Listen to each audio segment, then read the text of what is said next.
Welcome. Thanks for tuning in.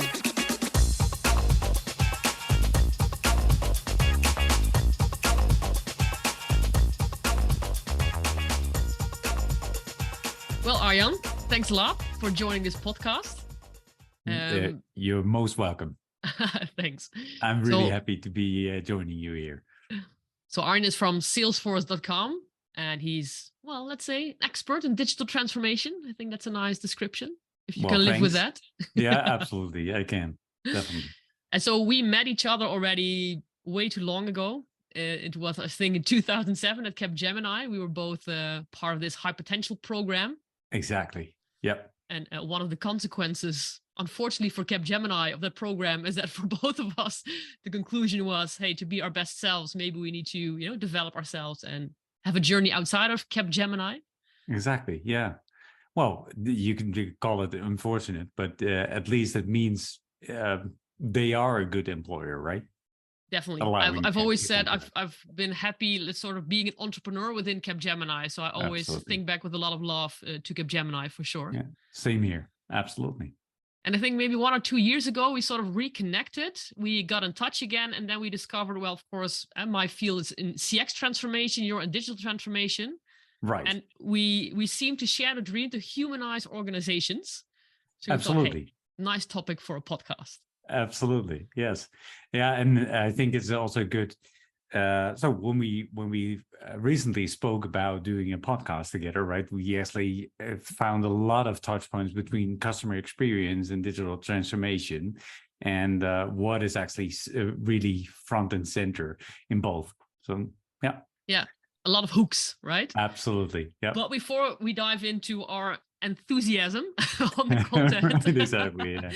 Can you share a little? I always like to start with just, from your, let's say, college. So what studies did you do until sort of where you are now? Can you just take us on your journey?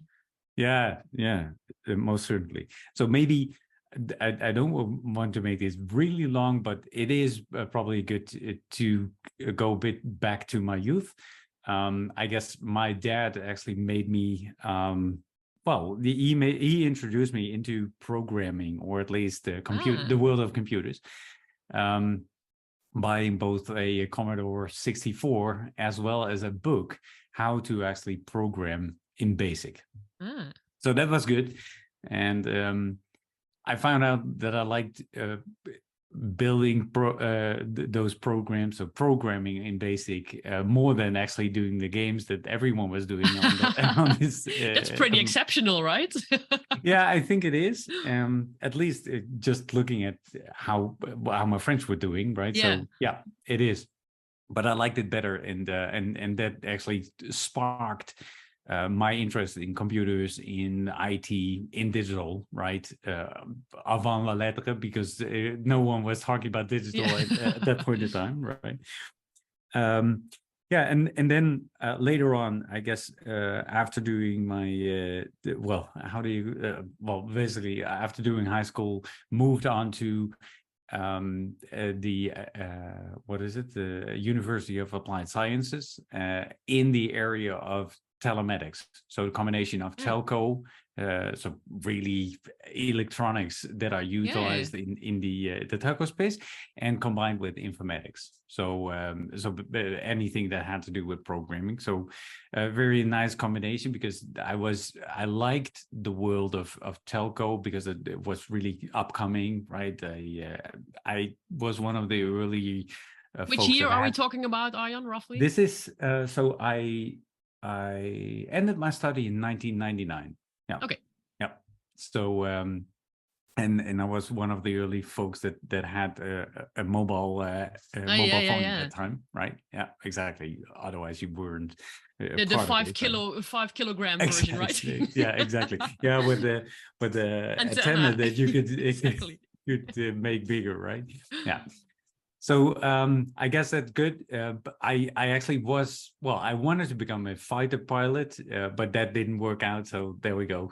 But you want to share why, or that's sort of too painful story? Well, no, I didn't get to all of the checkups, right? So it starts with a lot of really in deep or the in-depth checks and well, didn't work out. So that was fine because actually it meant I needed to look for something else, and then I went back to an old love, I guess, right? Back to computers and back into programming. And then started my my first, well, the first job, real job I had was with Kramer, well known from registered quality, right? So they were doing all type of things, working for the IT department. And one of the remarkable things is at a certain point, I carried the .nl top level domain server from one server rack to the other, which is, I don't think there's a lot of people that actually are able to say that, but that was really my start in career. Kema was doing the .nl domain name registration at that point in time. So that's why. Yeah. And then fast forward, I guess, after graduating, moved into Capgemini, started my career and did a lot of technologies. So typical Visual Basic, .NET type of development, but at a certain point moved to the dark side, started programming in Java.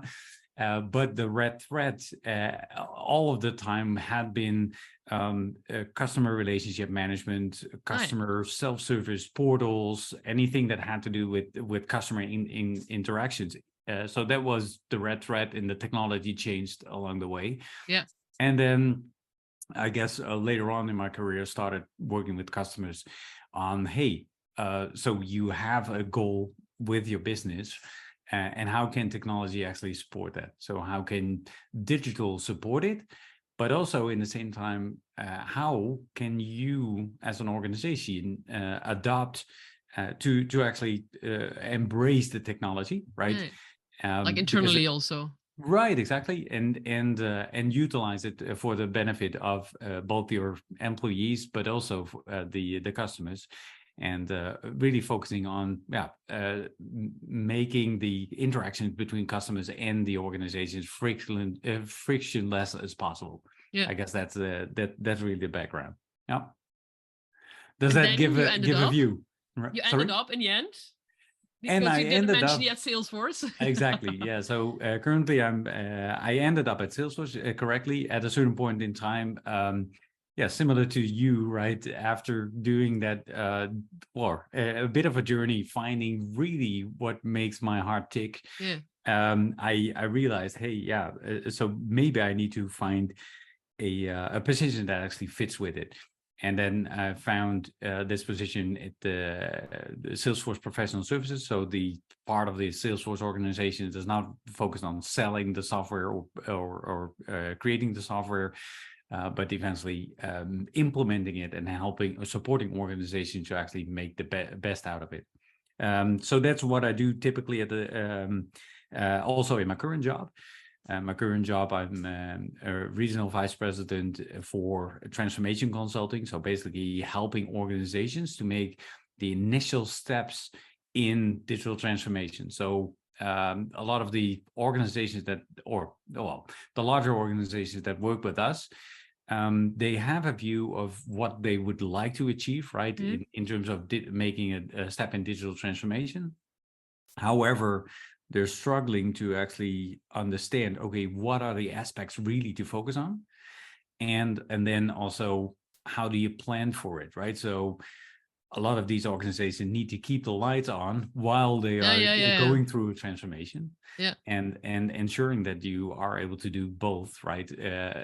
Do the transformation as well as ensuring that you keep on servicing your customers, keep on selling the products that you have, providing the services that you want to provide, but at the same time moving to a better spot, and making a tangible plan that actually helps.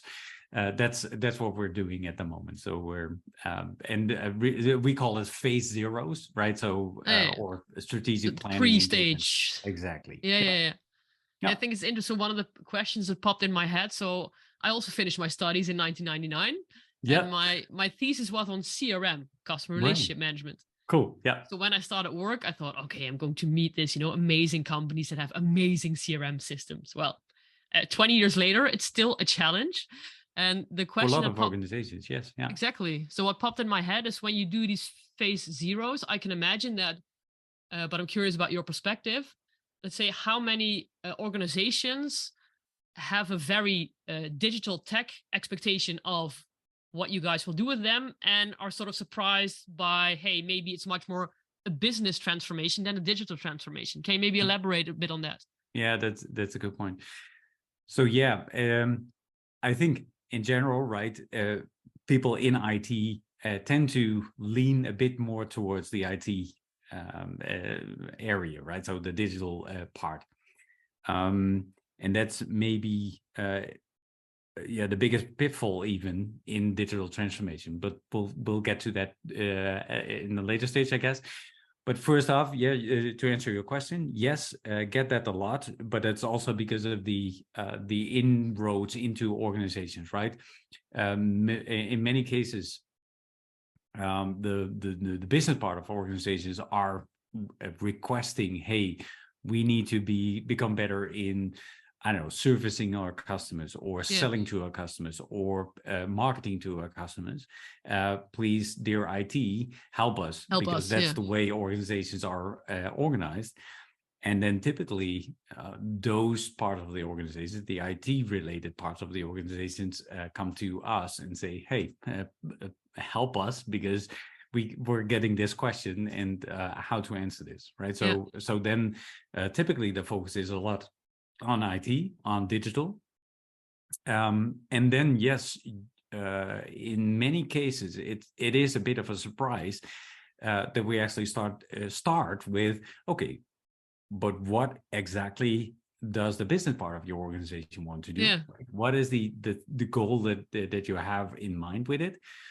And by the way, it's fine that you want to implement this solution, but how about the people that are going to work with it, right? What is the expected, well, and there we get into the space of experience, right? Yeah. What is the expected experience for your customers, for any, I don't know, in the public sector citizens, right? What is the expected experience for the people working for your organization? And how do you implement that? But in the same time also, what type of adaptation is required in terms of business processes, right? Because at a certain point, implementing IT solutions, a lot of IT solutions, including Salesforce, you're able to go custom, right? So basically customize it to the needs of your organization. In my mind, and that's what I tell a lot of the companies that I work with, in my mind, you should only be focusing that customization effort on the area where you really want to be unique, right? Where well, I tend to say where you are justifiable unique, right? Because basically that's where then the effort should go, and that's where the resources should go. For the rest, I don't know, a typical customer support process, right, won't vary that much in core across different organizations. So there's no need to really go custom and add a lot of, I don't know, speed of answering a call or something. Or adding the data points to a case that you utilize to register a customer request or those type of things. So in that sense, but yeah, if you, I don't know, if you are a car company and you want to run customer support, right? Then you, now that there's more sensors inside cars and more information that can be shared, you probably want to ensure that it's integrated and make use of it, right? In the actual customer interaction. So that's where you then want to be or where you are justifiable, unique compared to others. So maybe just one step, let's say higher, because everybody now is talking about digital transformation. Right. Yep. What does it mean from your perception? What does digital transformation mean? And when is it not digital transformation? When it's just, I don't know, implementing a website? I'm just making it up, right? Right. Yeah. It's a good question. So I must admit, I'm not a fan of really tech or theoretical type of definitions. Yeah. But I'll say Practically. I'm a pragmatic guy, Yeah. right? So for me, there's three components that need to be part of it. One is obviously digital, right? Because you are implementing digital capability. But in the same time, there's two other aspects that are important. One is the actual business model, the business change, the business processes, the governance that you have in place, right? So I call it business model or whatever. But that particular area, and then the third component is really the people, right? So think about the culture that you want to drive, and are transforming in the digital transformation that you're talking about. So digital capability, people, and the business model. I think those three aspect areas, if you will, are the most important parts of the digital transformation, and that's also what makes it a digital transformation, right? There's a lot of implementation, and there's nothing wrong with it, but there's a lot of I don't know, technology replacement going on, right? So I have this web shop, and I'm replacing it with another technical solution, right? But it's the same thing, and more or less implementing the same capability, but then on a new technology platform, which is, again, there's no issue with that. However, is it digital transformation? I would say not really, right? No, it's replacing something. Yeah. You mentioned that one of the pillars is a culture, without mentioning any, let's say, confidential names, but do you have an example to make it more concrete, where you work with an organization and they came from culture X, you work with them on digital transformation, and then they realized different elements in their culture? Right, exactly. Yeah, so I'll go back to that car manufacturer example. So what they realized when they embarked on a journey with us is they, as a company, were fully focused on the cars that they were manufacturing and selling to customers. And they realized, okay, that's fair enough, right? Obviously, that needs to be very, they need to focus on it, and it needs to be high quality, and also provide the type of experience driving them. However, there's more. Today's customers demand, well, at least expect more from companies, right? So they expect, I don't know, personalized engagement. They expect that you know about what their needs are, or at least be able to anticipate immediately on what their needs are. You need to provide omni-channel access, right, to you as an organization, both from a sales, marketing perspective, but also from customer support perspective. And basically, they realized, all right, we need to make a shift from a product-led organization or product-focused organization to a much more customer-centric organization. And in the same time, also look at what does that mean for us as for our employees, right? So everybody's saying, I want to be more customer-centric, but what are we talking about, right? Exactly. And they started slowly also to realize that it's not only their employees, but it even goes beyond, right? So they typically work with partners like dealerships within the countries, right? At a certain point, those dealerships become more or less a part of this customer experience that you want to bring, right, as a company. And realizing that and being able to also align every single person or every single part of the chain eventually is a crucial aspect in, if you ask me, in digital transformation, but definitely if you are on a customer experience transformation, right? Because eventually the people that interact with your customer are the customer experience ambassadors really for an organization, right? Or ambassadors, and they provide the experience that you want to or are longing for, right? And want to establish.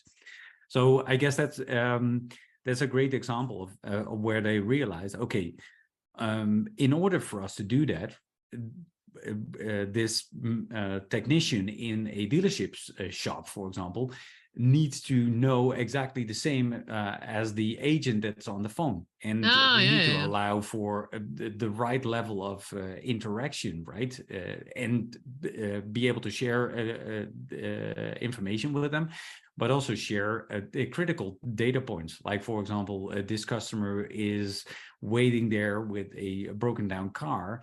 But by the way, understand they're on their way to a wedding, so they need to get going. So really be precise. Can you repair it there on the spot, or do we need to organize for I don't know, a replacement car so they can get going, right? So those type of things eventually make or break the customer experience at that point in time.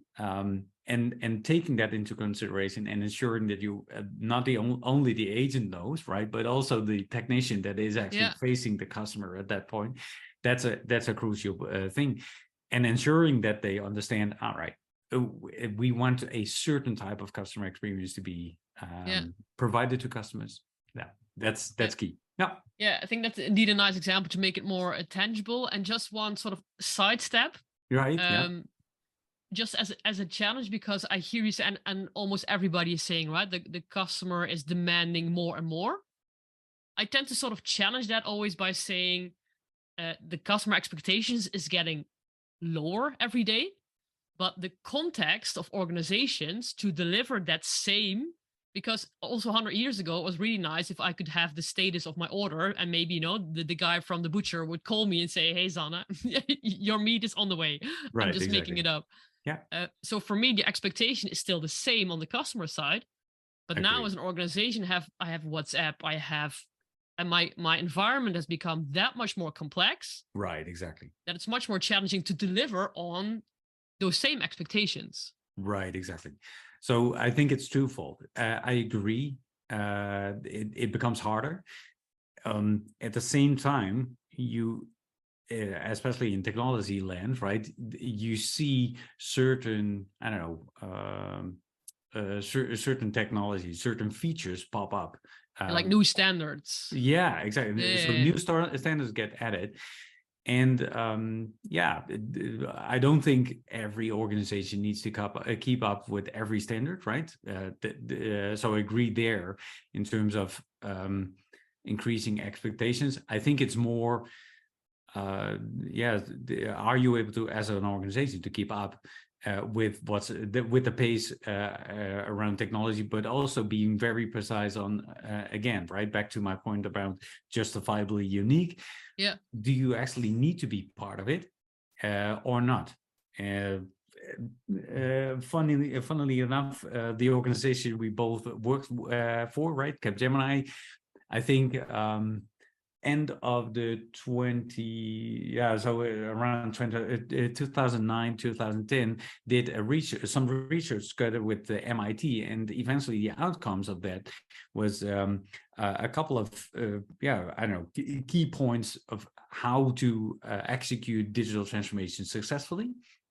One of the things that they found is that there are a lot of organizations that jump on every single trend that's happening, right, in digital. Hype.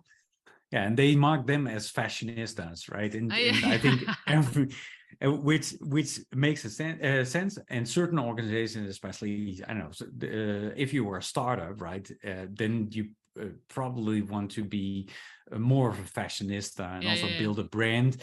But if you're an established organization, I think it's good to consider: do I need to follow this trend? Yeah, right? Be selective. Exactly. Yeah.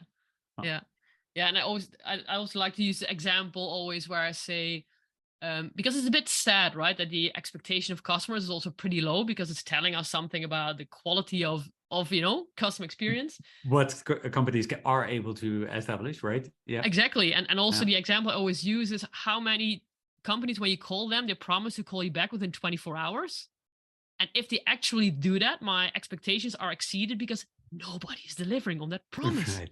I mean, that's how sad it also sometimes is.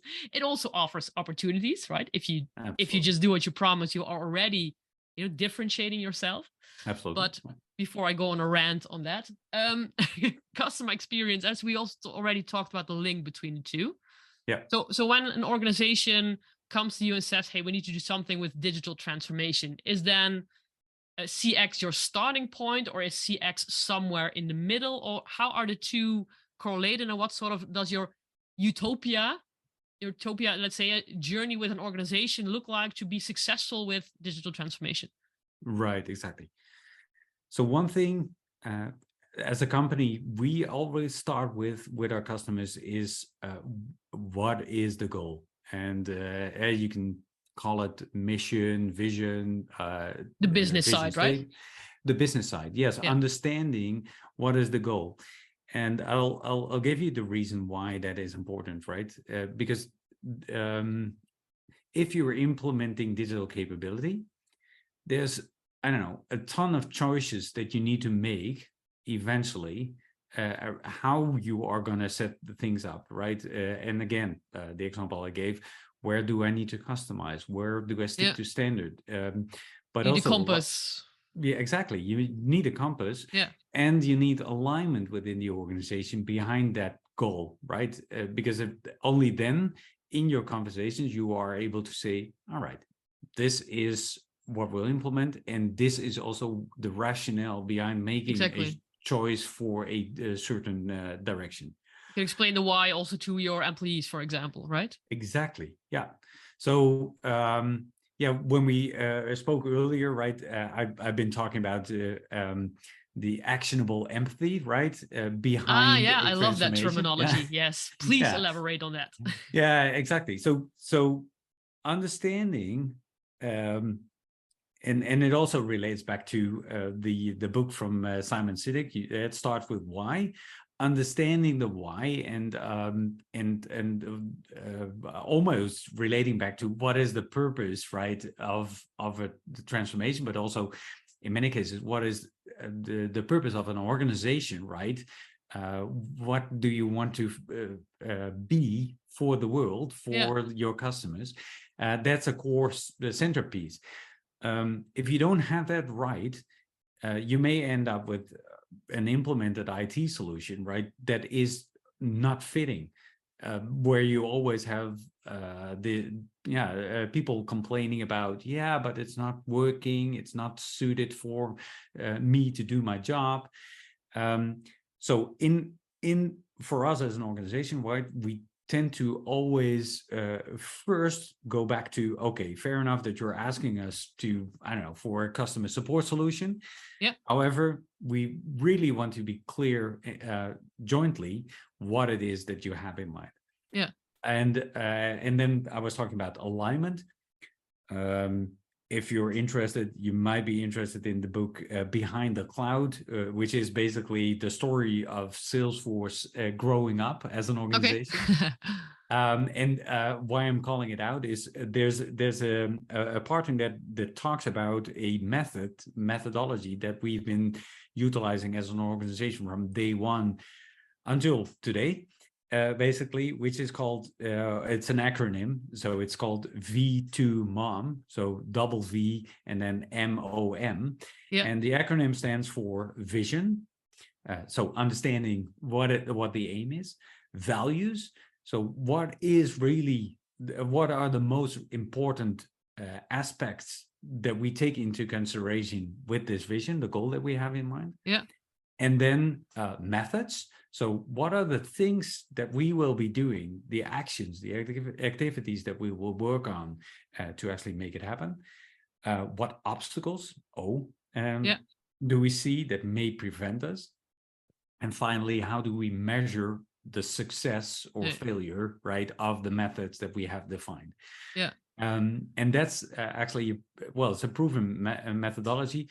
I think the way we use it within our organization is actually our top leadership, including our CEO, create their V2MOM, which sets direction for, it's on a yearly basis, sets the direction for a year, right, in the various aspects of our organization. So think the technology, what the products that we develop, think the sales part of the organization, but also us, right, the professional services part of the organization. and it trickles down. So the top leadership team does their V2MOM, right? And then there's the company V2MOM above, and then every layer, including As their version. individual contributors like myself, Yeah.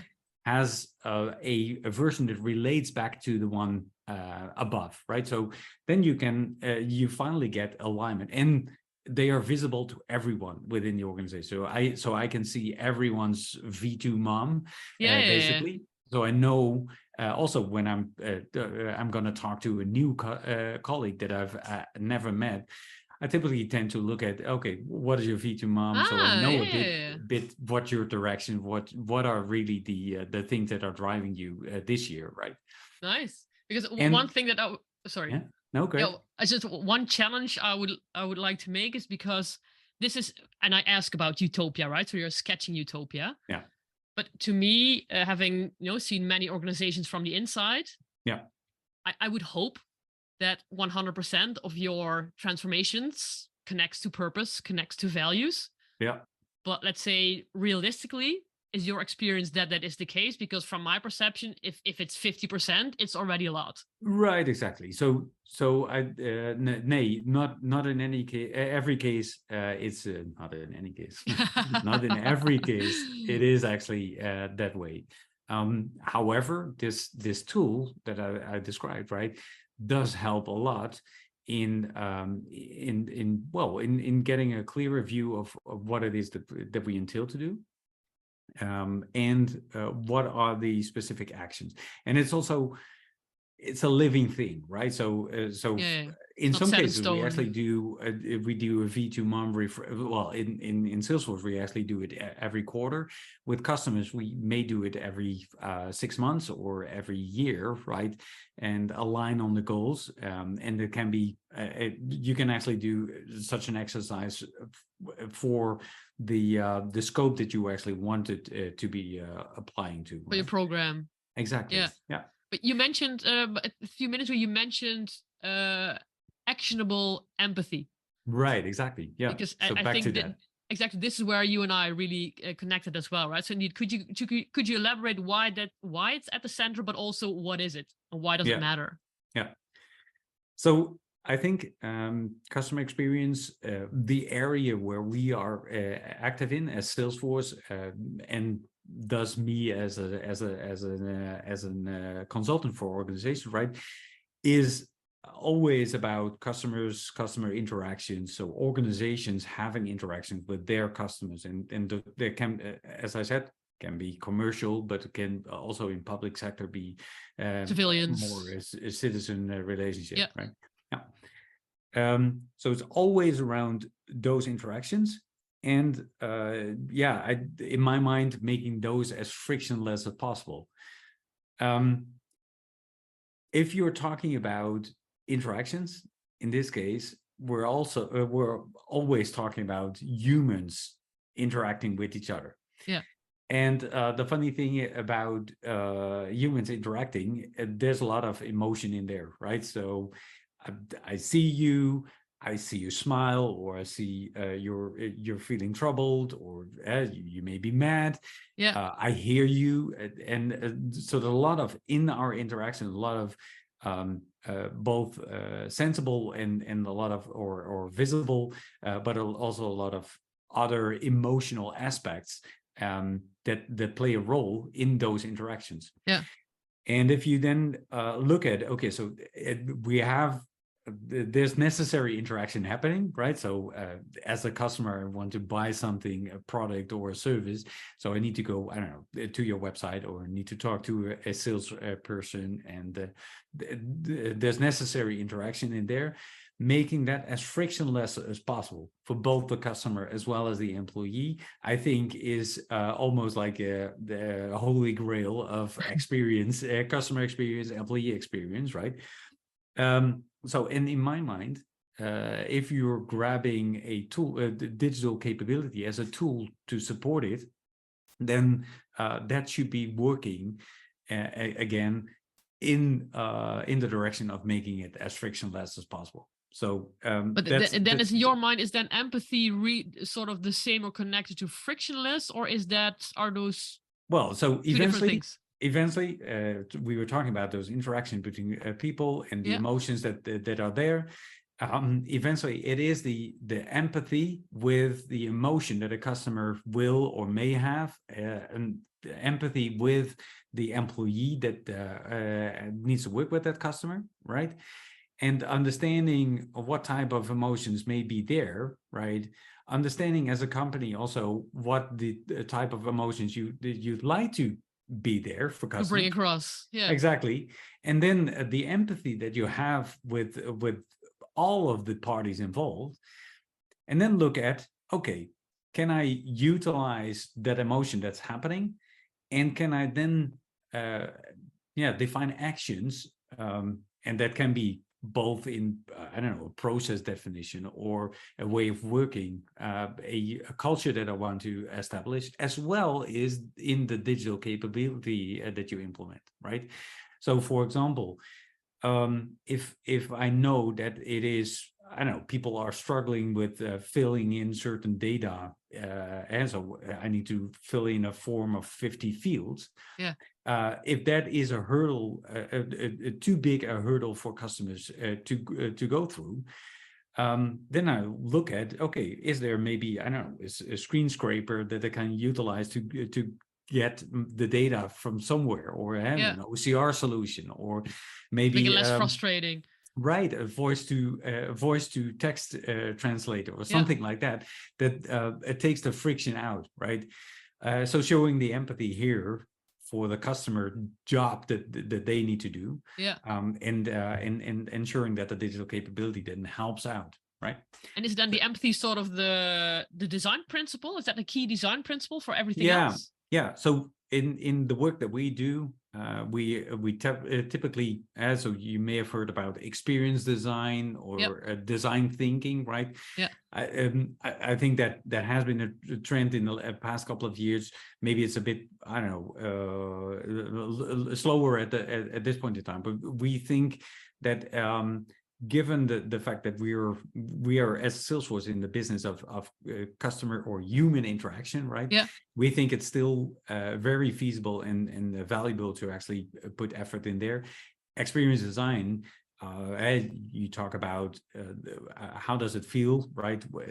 For a user, a customer, a party in the interaction. But you also talk about the jobs to be done. So it's an easy, relatable way of capturing the actual design that you're aiming for, right? And then making it easily translatable into a digital solution eventually. Yeah. Because I think it's interesting because it connects, as you know, we're often running, let's say, so-called driver analysis to really understand, okay, but what is the key thing that matters to customers? Right, exactly. And it's always the subconscious latent need. And the number one is always, let's say, on the human side. And like personal attention or be there for me. Yeah. And then I often have, well, not so much discussions, but more that companies feel, well, okay, but how can I translate that vague thing? And especially how can I translate that into tech, while then often I mention, hey, but even your design, of course, you can adjust, but even the words that you use in your app, in your website can enhance this feeling. So I was curious if you look at because for the human to human interaction, I think it's more clear. Yeah. But you also have maybe an example where you had a fully digital experience, but you made, let's say, an empathetic redesign. Yeah, it's a good question. So while you were talking, I was actually thinking about an example, and that's already years back. Burberry, you know the fashion brand, right? Yeah. So at a certain point, and that's when Angela Ahrens actually joined to become their CEO. Burberry was actually, I don't know, very. They were perceived as a very old-fashioned and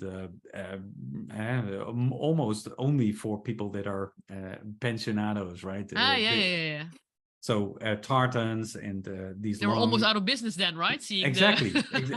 Their business decreased, right? Yeah. And at that point, they actually said, okay, let us set a transformational goal, right, which is maybe even seemingly unachievable, but we'll do it anyway, because we need to get out of this, right, as an organization, and also out of this how we are perceived at this point in time, because otherwise we'll end up with the same customer base as which is basically slowly dying on us, right?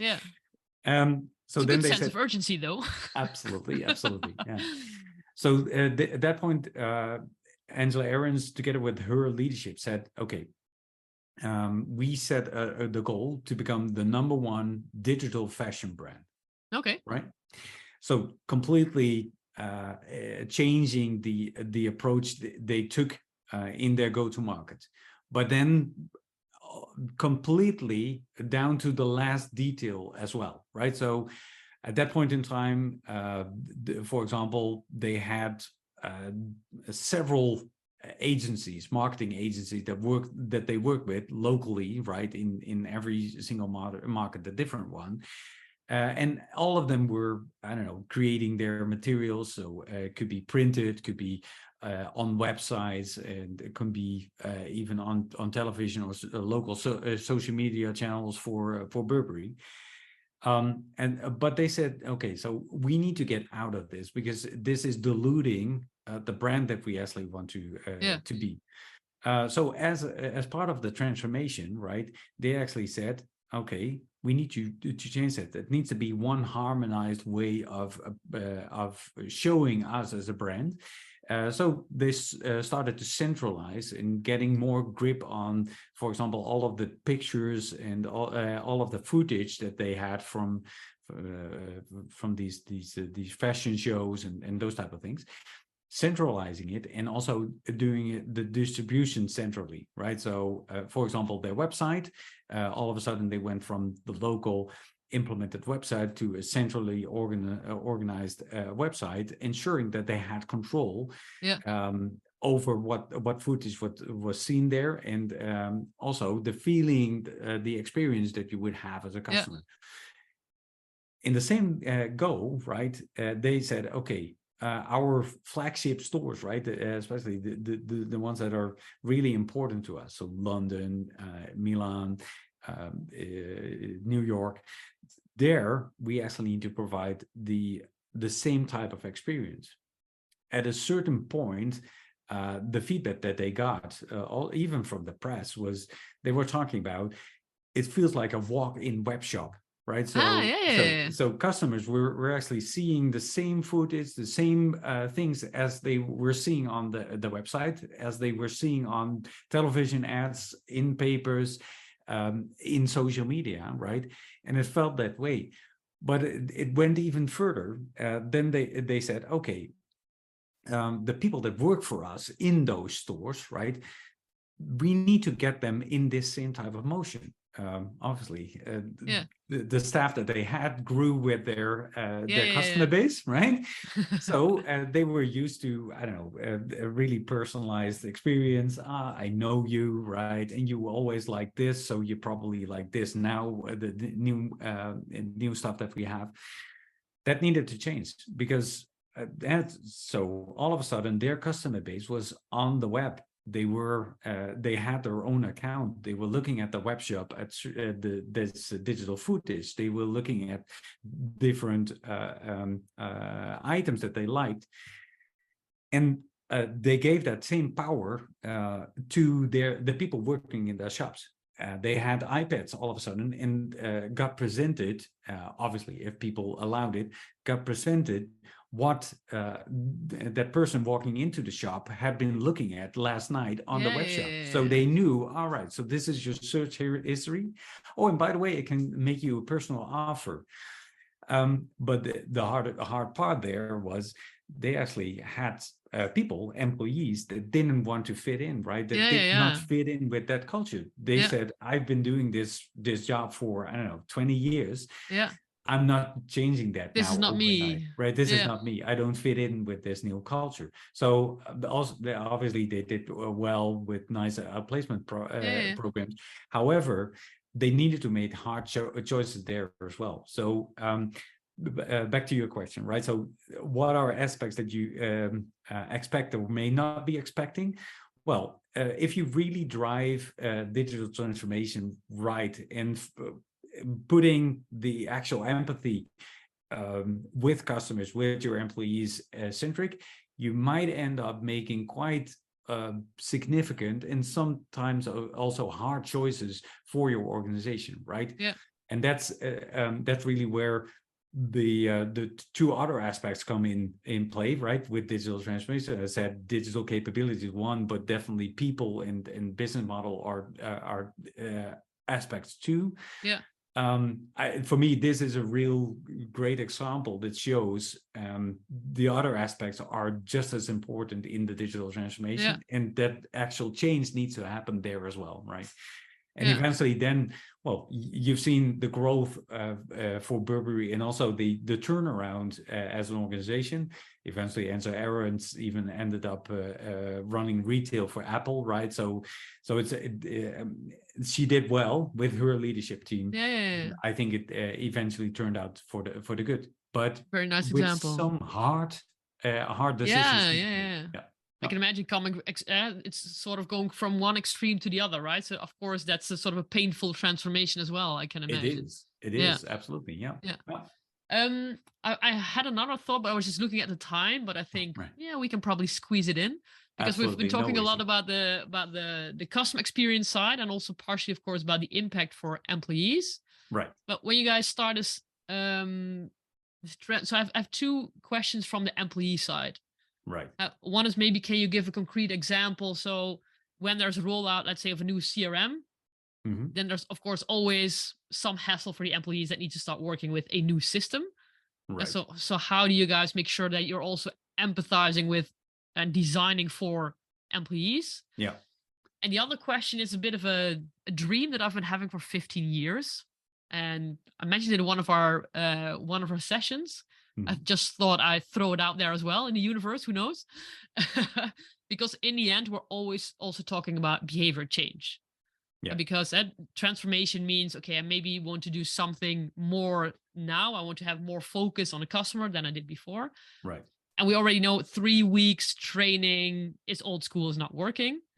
So in my utopia, we should design a CRM, whatever tool you're using, right, to integrate, based on the drivers, what matters most to customers. And we know the daily work of the employee. We can connect your calendar. So we can say, hey, I see that Zanna is having an interview with a customer tomorrow. Bleep, bleep, 5 minutes before the interview. Hey, Zanna, these are the 3, killer questions you can use. Yeah. So on those two facets, what are your thoughts? Right. So first, the one around employee experience, right? So I think there's a couple of things that we do as a company.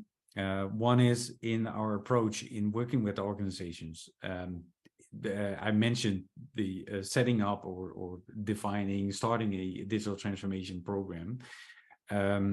One of the aspects that we try always to make part of it is what we call human-centered change. So next to working on defining the customer experience as well as the employee experience. Yeah. I hate that, let's say, when customer experience or customer journey came into play, then a lot of focus was just on customer journey. Yeah, we forgot all about the employees, right? Exactly. Yeah. The employee journey is just, or maybe even more important, because a customer may contact you, 2-3 times a year. Yeah. The employee is there with you, 40 hours a week, every day. With all those customers. Exactly. Yeah. Exactly. So I think that's really important, especially also because they are eventually providing the customer experience to your customers. So that's one piece, but so the journeys, both customer as well as employee journeys. Yeah. And then what we do is we take that to design the digital capability, but in the same go, actually work on, what is that enablement? What is the right level of enablement, right? So not 3 weeks of training, but what is the right level? And also what is the right format? I think that's crucial. Also putting in place, I don't know, elements like a communication strategy, right? Yeah. How do you take also your employees on a change journey? So start really at the beginning, explain them, this is the goal that we aim for, right? Again, back to my point, understand, everyone Explaining the understands. why. Yeah, everyone understands the why, but also everyone understands those actionable empathy aspects, right, that are core and center for the digital transformation, and then understands, all right, so this is what it eventually means to me, right? So obviously knowing the new tool that gets implemented is nice, but also understanding how should I be using it, right? And is there really a different type of experience that I need to be driving? So back to my example about Burberry, all of a sudden those people in the stores were expected to do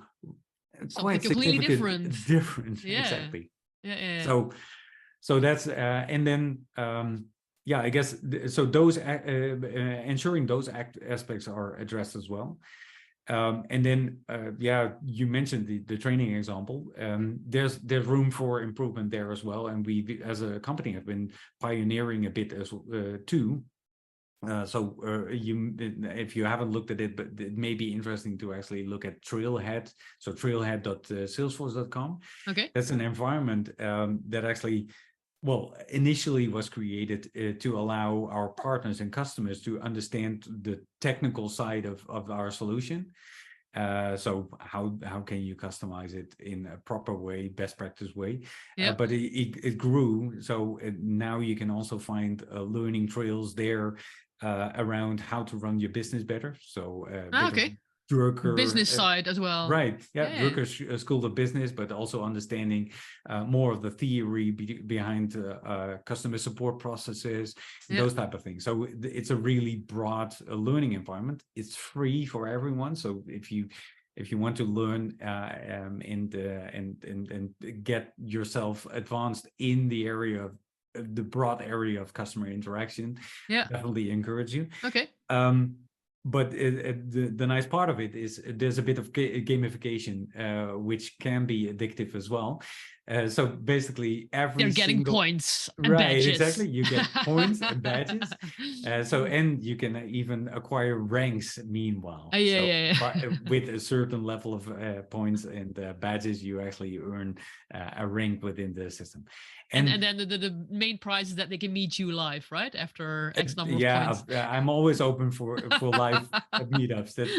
That's always good. No, but it's funny how it works. But people do get motivated, right? And that's, I think, also we also try to do that in our customer engagements. So that same platform, including the gamification, can be applied and really customized specifically to the customer situation. So we have companies that are taking it to train their people in CRM, but even take it as a platform for wider, enablement of their organization. Nice. So that's one part. And then your second question, remind me again. No. So this second question was the utopia where we want to change behaviors, and we know that changing behavior is also not going to work at 3 weeks training. Right. And for me, there are sort of 3 key elements that need to blend together. One, of course, is the whole behavior science part. Mm-hmm. Tiny habits, make it small. Right. Connected to routines, connected to my daily work as an employee. Right. So it should not feel like it's a new hour on top of my already crazy schedule. Exactly. Yeah. And it should be aligned to the things that matter most to customers. Right, exactly. Yeah. And I think if we can integrate that into the IT that I'm using on a daily basis, the sky is the limit. Exactly. Yeah, exactly. So this is nice, right? So remember, at the beginning, I started talking about, okay, where should it really be unique? Because I think if you're talking about tiny tweaks, tiny habits, and little pieces of automation, nudges, that kind of stuff. Exactly, they should be there where it really matters, right? Exactly. Because it should be so. Those and when it really matters. When it really matters, exactly. So And there you need to first understand, okay, here are those points where it really matters, right? So understanding really, okay, as part of the customer experience, these are then those points. And then comes the any type of digital implementation, right? That goes with it. So, for example, our platform has a couple of features in it. So there's a AI-driven next best action engine in it, right? So, and that can be applied both in, I don't know, customer support situations. So, I don't know, customer calls in, the case gets registered, or an email comes in, and based on what you know about the customer, what you know about the product that they have, what is in the description of the issue, right? You are able to, at a certain how to say that, prediction probability level, be able to determine, right, so probably this is a good thing to answer, right? That's one example. Well, we're just at the start, obviously.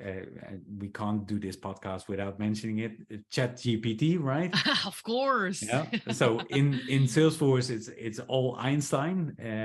So anything that has to do with AI is branded Einstein in our platform. Okay. So we now have Einstein GPT, which helps. It started up with features for sales people, right? So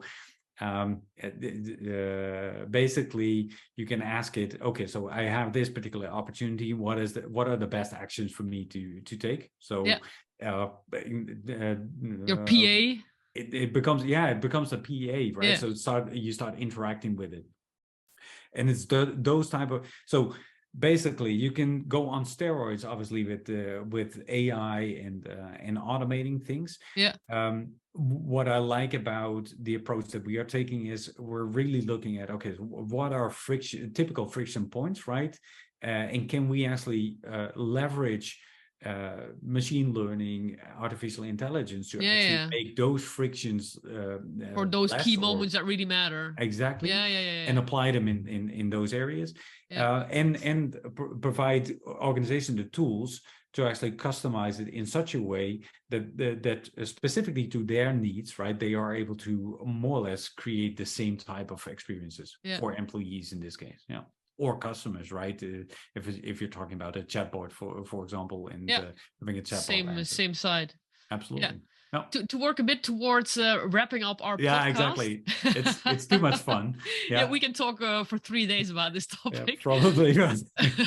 But maybe you could combine, because we also had a question about what are sort of the 3 key mistakes that most companies are making, but maybe because I don't want to end on a low, maybe you can wrap it up. Okay, so what if an organization wants, or is in the middle, or is thinking about digital transformation, right? What are the 3, let's say, golden tips from your perspective that they should definitely think about? So, like the book, it starts with why. Understanding your why is definitely core. And again, right, I referred to it earlier. It helps aligning whatever initiative that you're talking about, whether it's a digital transformation program, a CX transformation program, whether it's, I don't know, any type of thing that you do as an organization. It will help align and will make choices in the other aspects that surround it a lot more easier, because people are clearer about, okay, this is the purpose, this is the aim that we have. So we know if we make this decision, it's justified because this is the goal that we have in mind. So that's one piece. Second, if we're talking digital transformation, don't let digital be the goal, right? So the enabler. Exactly. It's an enabler, and apply it wisely, I would say, and don't become such a fashionista, right? So, as we talked about. This goes a very long way, right? So, for example, in an organization, if you're clear about the purpose, and you may have several departments, right, that are working on more or less the same type of solution areas, right? So, for example, you have a sales department and you have a marketing department and customer support. They all are interacting with customers. Yeah. So customer data, how you model it and how you make it available is something that you can organize centrally, right? Yeah. And there are synergies. So, but there are organizations that put a lot of effort and money in marketing, and in the same time, maybe doing similar type of things in the sales department, right? Yeah. They're completely Without looking divided. at, without looking at synergies and without looking at, okay, so what is the common goal that we have? The core what is actionable empathy, right? Towards our customers. So that's really a key thing, and then you are able to actually decide, okay, so I'll focus on this digital capability, and all of a sudden, there's always these discussions around return on investment of digital transformation programs, right? All of a sudden, that becomes way less of an issue, because then you're looking at, okay, I can combine this with that. And all of a sudden, the investment that you already justified in one place, it's having benefits somewhere else as well. Exactly. Yeah. Third one. A third one. If you have a third one. Yeah. So empathy, right? Make empathy really the core piece of what you're implementing.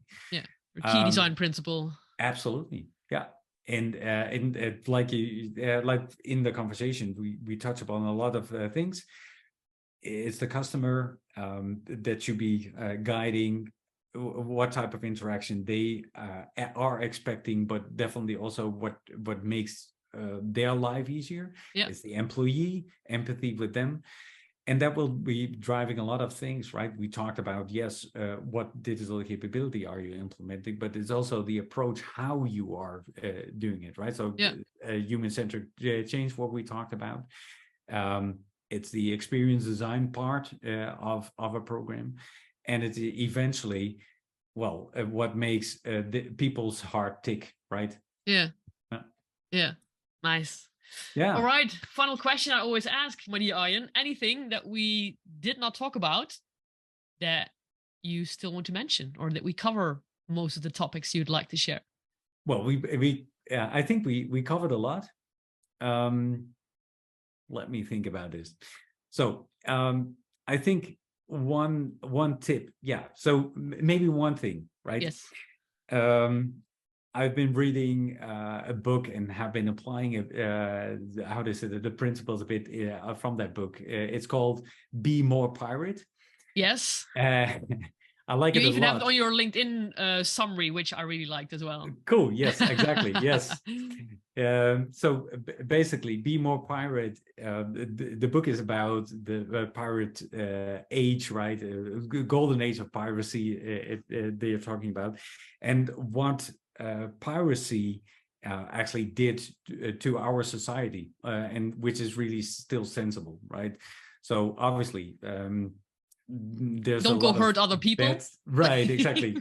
There's a lot of bad stuff that happened at that time too. However, if you look at it, governance, the governance agencies back then weren't really nice guys either, right? Yeah. There's a lot of killing that happened over time. But yes, there's things to learn from how pirates approach. And one thing I would really highlight is